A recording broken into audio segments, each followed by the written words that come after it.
अपन एक चैप्टर है flow of control. इसमें आप ये पढ़ेंगे कि आपका प्रोग्राम का जो फ्लो होता है वो कैसे कैसे होता है।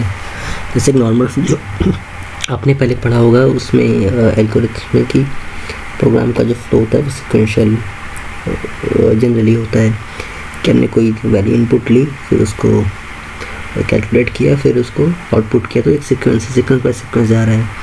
अब उसमें और भी पॉसिबिलिटीज़ हो सकती हैं। जैसे एक हो सकता है डिसीजन मेकिंग, कि कोई वैल्यू तो इनपुट ली, फिर उसको डिसाइड किया कि ये वैल्यू इतने से बड़ी है या इतने से छोटी है या ये क्या है, डिसीजन उस पर अप्लाई किया और उसके अकॉर्डिंग फिर आउटपुट दिया। अब एक थर्ड होता है आइटरेशन मीन्स होता है कि एक से अधिक वैल्यूज़ हमारे पास हैं और उन सबको प्रोसेस करना। अभी हम एक एक करके पढ़ेंगे। जैसे हम एक एग्जांपल देखें कि कोई भी बस है, स्कूल बस, वो बच्चों को लेके जा रही है, तो उसके पास तो उसको बीच रास्ते में डिसाइड करना पड़ेगा कि अब कौन सा टर्न लेना है तो ये सिंपल एग्जांपल है डिसीजन मेकिंग का। सिलेक्शंस हो कहते हैं। यहाँ पे हमको सिलेक्शन कर रहे हैं। जैसे आपको पूछा है कि 2 नंबर पर इनपुट करवाने हैं। जैसे आप एक नंबर इनपुट करवाया, उसे इंटीजर में कन्वर्ट करके वेरिएबल में सेव कर दिया। दूसरा नंबर इनपुट करवाया, इंटीजर में कन्वर्ट करके वेरिएबल में सेव कर दिया। इन दोनों का डिफरेंस फाइंड किया और उस डिफरेंस को सेव कर दिया मेमोरी में एक वेरिएबल में, और उस डिफरेंस को प्रिंट कर दिया यहाँ पे प्रॉपरली। ये हो गया आपका नॉर्मल सिक्वेंशियल स्टेटमेंट, एक नॉर्मल सीक्वेंस जो हम पढ़ते आए हैं। अब एक केस हो सकता है कि सिलेक्शन आपको करना है कि 2 नंबर तो आपने ले लिया। अब आपको ये देखना है कि अगर नंबर 1 नंबर 2 से बड़ा है तो नंबर 1 माइनस नंबर 2 होगा डिफरेंस। लेकिन यदि नंबर 2 नंबर 1 से बड़ा है तो आंसर निगेटिव में नहीं आना चाहिए। तो हमें क्या करना है, तब उस हिसाब से चलना है। जैसे यहाँ पे हमें सपोज दिया है नंबर 1 और नंबर 2 लिया हमने। इनपुट को हमेशा कैसे रिप्रेजेंट करते हैं, पैरेललोग्राम से। तो नंबर को इनपुट लिया, ये दिखा नंबर 1 नंबर 2 से बड़ा है। अगर है तो नंबर 1 माइनस नंबर 2 करेंगे। अगर नंबर 1 नंबर 2 से बड़ा नहीं है, यानी नंबर 2 बड़ा है, तो क्या करेंगे, नंबर 2 माइनस नंबर 1 करेंगे। अब यहाँ पे नंबर 1 माइनस नंबर 2 नहीं करेंगे क्योंकि हमारा आंसर नेगेटिव में हमें नहीं चाहिए। तो हम इस बड़े से छोटे को सब्ट्रैक्ट करके उसको प्रिंट कर देंगे। अगर हमारा ये वाला केस चलता, पहला वाला केस, नंबर 1 नंबर 2 से बड़ा होता, तो हम यहाँ आ जाते आउटपुट में। जो इनपुट की शेप होगी पैरेललोग्राम, वही आउटपुट की भी शेप होती है पैरेललोग्राम। लेकिन अगर नंबर 1 नंबर 2 से छोटा होता तो हम दूसरे रास्ते पर चले जाते, वहाँ पे कैलकुलेशन करते, पर घूम फिर के फिर भी यहीं पे ही आते, क्योंकि प्रोग्राम को एंड तो होना ही है ना, चाहे वो किसी भी रास्ते से जाए। तो यहाँ पे हमारा प्रोग्राम यहाँ पे प्रिंट कर दिया डिफरेंस को, और यहाँ पे स्टॉप हो गए। स्टार्ट और स्टॉप का सिंबल सेम होगा, इनपुट और आउटपुट का सिंबल सेम होगा, प्रिंट का मतलब हो गया आउटपुट। ये जो होती है कैलकुलेशन होती है। कैलकुलेशन का स्टेप ऐसे होता है रेक्टेंगल में, और डिसीजन मेकिंग का हमेशा कैसे होता है, ऐसे रोम्बस शेप में या डायमंड शेप कह सकते हैं आप इसे। तो यहाँ पे आपने देखा कि एक सिलेक्शन आपको परफॉर्म करना पड़ गया, और इसको हम ऐसे ही प्रोग्रामिंग में उतार लेंगे पाइथन में। तो इसको आप पाइथन में कैसे रिप्रेजेंट करेंगे सिलेक्शन में, यहाँ पे हम लोग यूज़ करते हैं इफ़ और एल्स, कि अगर इफ़ ये कंडीशन हो तो ये चलाओ, एल्स नहीं तो ये चलाओ। ये आपका होता है सिंटैक्स। इफ़ कंडीशन होता है तो ये स्टेटमेंट चलता है। ये इसको कहते हैं हम इंडेंटेशन, मतलब यहाँ पे हम कॉलन लगा देते हैं, और इसके जो बाद की जो स्टेटमेंट है हमें ये दिखाना है कि इसी से बिलोंग कर रही हैं। तो इसीलिए इनको ग्रुप करने के लिए यहाँ पे हम स्पेस डालते हैं, 4 स्पेस, जिसे टैब स्पेस कहते हैं, TAB टैब। ये आप कीबोर्ड में भी आपने बटन देखी होगी। यहाँ पे स्पेस हमने डाली, और जितनी भी स्टेटमेंट होंगी इफ़ से रिलेटेड वो इसके नीचे आएंगी। यानी अगर ये कंडीशन हो इफ़, तो ये स्टेटमेंट चलाओ, और फिर इससे बाहर आके एल्स, अगर नहीं है तो ये स्टेटमेंट चलाओ। यानी इसको ग्रुप करने के लिए हम यहाँ पे स्पेस लगाते हैं, 4 स्पेस, और स्पेस लगाने से पहले यहाँ पे हम ये कॉलन लगाते हैं। आप जैसे कॉलन लेके एंटर मारेंगे तो अपने आप ये स्पेस आ जाएगी। इससे बाहर आने के लिए आपको बैक स्पेस दबा के बिछाना पड़ेगा।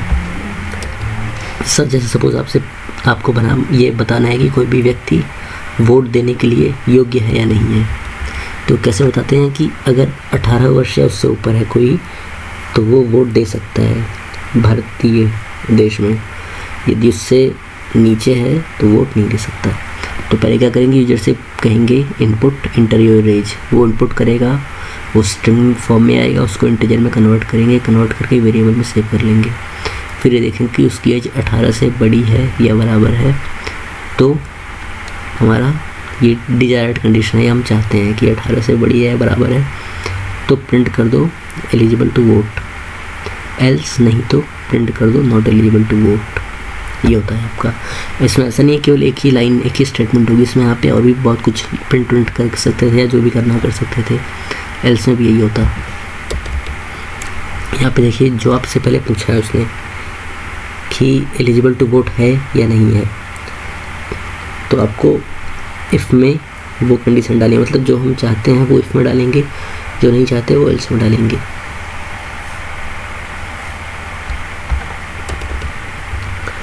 कभी कभी ऐसा होता है केवल 2 कंडीशन नहीं होती, जैसे यहाँ पे तो हमारे पास केवल 2 क्लासेस, 2 कैटेगरीज आ गई कि 18 से कम है या नहीं, या 18 से बड़ा है।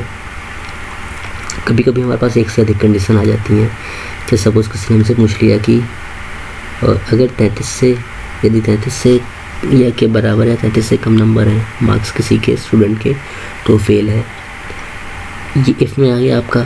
एल्स में अब आप क्या कह सकते हैं, 33 से ऊपर जो भी है वो सारे पास हैं, पर अब ये हो सकता है कि बीच में हमें और भी कंडीशंस देखनी है, और भी ग्रेड है।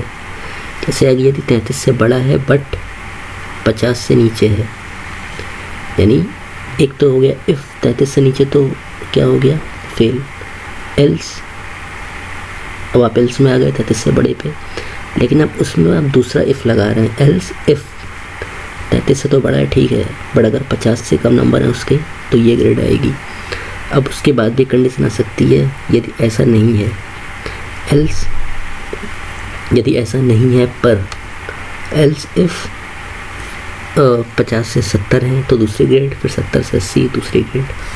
तो यहाँ पे अब आपको एक पढ़ना है एल इफ़। एल इफ़ का मतलब होता है एल्स इफ़ मीन्स ऐसा नहीं है पर ऐसा है, तो ये आपको अपने आप ही इंग्लिश नॉर्मल आपको समझ में आ जाएगा इसका मीनिंग क्या होता है प्रोग्राम के थ्रू। जैसे यहाँ पे एक नंबर लिया है, दूसरा नंबर लिया, इन दोनों का डिफरेंस के अकॉर्डिंग इनको प्रिंट कर दिया। अब इसके आगे आप पढ़ेंगे कि इफ़ कंडीशन है तो ये चलाओ, एल इफ़ कंडीशन है तो ये चलाओ, एल इफ़ कंडीशन है तो ये चलाओ, फिर अंतिम में जो भी कुछ बच जाए उसको एल्स में डाल दो। जैसे यहाँ पे ये चेक करना है कोई नंबर, जैसे यहाँ देख लीजिए आपको 3 कंडीशन मिल जाएंगी, कोई भी नंबर पॉजिटिव है या नेगेटिव है या 0 है। एक नंबर इनपुट लिया, इसे इंटीजर में सेव करके नंबर में सेव कर दिया। यदि नंबर 0 से बड़ा है तो पॉजिटिव प्रिंट कर दो। एल्स मीन्स अगर वो, जैसे यहाँ पे आ गए नंबर 0 से बड़ा है तो पॉजिटिव हो गया, एल्स इफ 0 से छोटा है। एल इफ हमने क्यों लगाया, क्योंकि हमें पता है कि उसके आगे कंडीशन अभी और आने वाली है, इसलिए बीच की जितनी कंडीशन उन्हें एल इफ में डालेंगे। एल्स इफ नंबर 0 से छोटा है तो नेगेटिव हो जाएगा। 2 चीज़ें हमने कवर कर ली, बाकी जो बचा हुआ एल्स में डाल देंगे। एल्स नंबर क्या है, 0, यानी अगर कोई पॉजिटिव नहीं होगा, नेगेटिव नहीं होगा, तो ऑब्वियस सी बात है कि वो 0 ही होगा। तो हमने उसको यहाँ पे बता दिया। जैसे यहाँ आप देख सकते हैं कि आपने पहले पूछा कि कलर का सिग्नल क्या है ट्रैफिक का, उसके अकॉर्डिंग हम बताएंगे कि गाड़ी रुकेगी या गाड़ी चलेगी। सपोज हमने पूछा कि इंटर द कलर, कलर डाला, उसको सेव किया, स्ट्रिंग है तो इसको जब चेक कर रहे होंगे तो यहाँ पे स्ट्रिंग की फॉर्म में चेक करेंगे कोड्स यूज़ करके। यदि सिग्नल रेड है, जब भी हम चेक करते हैं डबल इक्वल टू यहाँ आता है, यदि सिग्नल रेड है या और का मतलब हो गया और एक ऑपरेटर होता है।